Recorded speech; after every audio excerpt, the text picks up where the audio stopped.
سلام، به برنامه سبک زندگی خوش آمدید. 6 حقیقت عجیب و باور نکردنی درباره پریود. هر خانم در طول زندگیش حدود 450 دوره پریود را تجربه می‌کند. اما جالب است بدانید که خیلی از خانم‌ها از واقعیت‌های ضروری درباره این دوران آگاه نیستند. مثلا تغییرات دمای هوا می‌تواند بر سختی و آسانی پریود تاثیر بگذارد، یا تغییر بوی بدن در طول این دوره می‌تواند به ما درباره مشکلات سلامتیمان هشدار دهد. آگاهی از حقایق پریود و افزایش اطلاعات درباره بهداشت و سلامتی جسمی و روحی در دوران پریود به ما کمک می‌کند این دوران را با آرامش بیشتری بگذرانیم. در این مطلب می‌خواهیم درباره 6 مورد از عجیب‌ترین حقایق پریود و 3 علت اصلی ایجاد بوی بد و نامطبوع در این دوران را صحبت کنیم. با آگاهی از این موارد می‌توانیم بدون نگرانی از خونریزی به ظاهر زیادمان در دوران پریود زندگی کنیم و با دیدن اولین نشانه‌های مشکوک به پزشک مراجعه کنیم.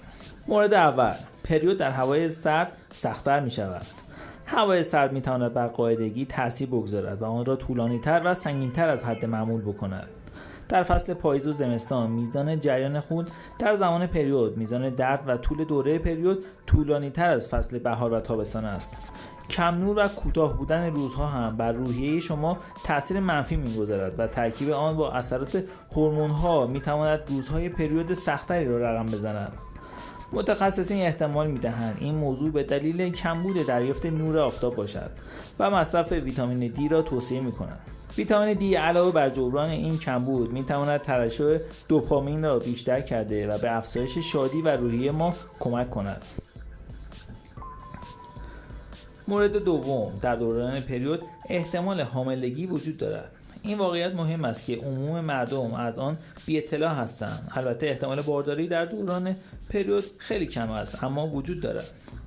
در قرون وسطا مردم تصور می‌کردند اگر نوزادی با موی قرمز به دنیا می‌آید، به این دلیل است که مادر او در دوران پریود باردار شده است. اسپرم می‌تواند 5 یا 6 روز در بدن زنده بماند. پس اگر دوران قاعدگی شما کوتاه است، بهتر است تا پایان دوره پریود رابطه جنسی برقرار نکنید. تخمک گذاری دقیقاً بعد از دوران پریود انجام می‌شود و این موضوع احتمالاً بارداری را افزایش می‌دهد. مورد سوم، متوسط سن شروع پریود در طول قرن‌های گذشته تغییر کرده است. در دهه اول 1800 سن بلوغ دختران و شروع قاعدگی 17 سال بوده است، اما امروزه از 12 سال شروع می شود. این یعنی در 200 سال گذشته سن شروع قاعدگی 5 سال کاهش پیدا کرده است. دانشمندان فکر می‌کنند بهبود تغذیه دلیل این کاهش بوده و در حال حاضر ما بهتر از نیاکانمان تغذیه می‌کنیم و محدودیتی در دسترسی به غذا نداریم.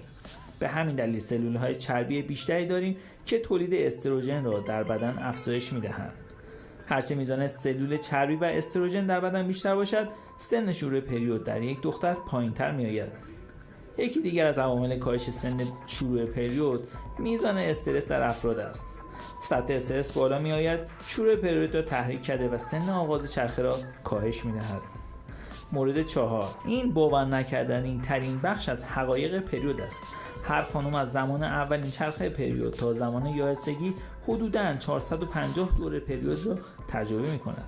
یعنی حدود 3500 روز یا همان 10 سال از عمرش را. همچنین به طور میانگین یک زن در طول زندگیش از 11,000 تامپون یا پد بهداشتی استفاده می کند.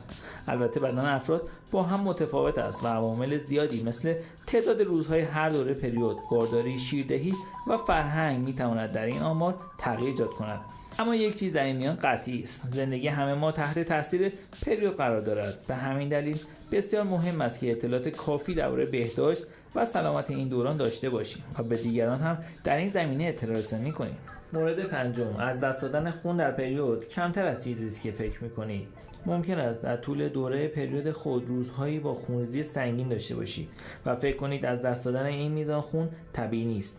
بله، ممکن است زیاد به نظر برسد، اما باید بدانید که بدن شما از ابتدا تا انتهای هر دوره پریود چیزی در حدود 3 قاشق غذاخوری خون از دست می‌دهد. یک زن متوسط می‌تواند در هر دوره از 1 قاشق غذاخوری تا 1 فنجان کوچک خون از دست بدهد و هیچ مشکلی هم برایش پیش نیاید. اگر فکر می‌کنید میزان خونی که در دوره پریود از دست می‌دهید زیاد است، می‌توانید موضوع را با یک متخصص مطرح کنید. تا در این زمینه راهنماییتان کنند. از دست دادن بیش از حد خون میتواند احتمال کم خونی را افزایش دهد و علائمی مانند سرگیجه، خستگی و گردش ضعیف خون را در بدنتان ایجاد کند. مورد ششم، پریود بر صدا و بوی بدن شما تاثیر می‌گذارد. گفته محققان حوزه صدا و آواز، ترشح هورمون‌های تولید مثل می‌تواند بر تارهای صوتی تاثیر گذاشته و صدای آواز خانم‌ها را در طول دوره قاعدگی تغییر دهد. به همین دلیل که ممکن است خانم‌ها متوجه تغییر صدایشان در دوره پریود شده باشند. این هورمون‌ها می‌توانند بر بوی طبیعی بدن هم تاثیر بگذارند و آن را در دوران پریود تغییر دهند. این تغییر به دوران غارنشینی نیاکان ما باز می‌گردد. تغییر بوی بدن به مردان کمک می‌کرد که متوجه زمان تخمک گذاری بشوند و در این دوران به جفتگیری بپردازند. شاید به نظرتان عجیب باشد، اما همین تغییر بو باعث افزایش تولید مثل و بقای انسان‌ها شده است.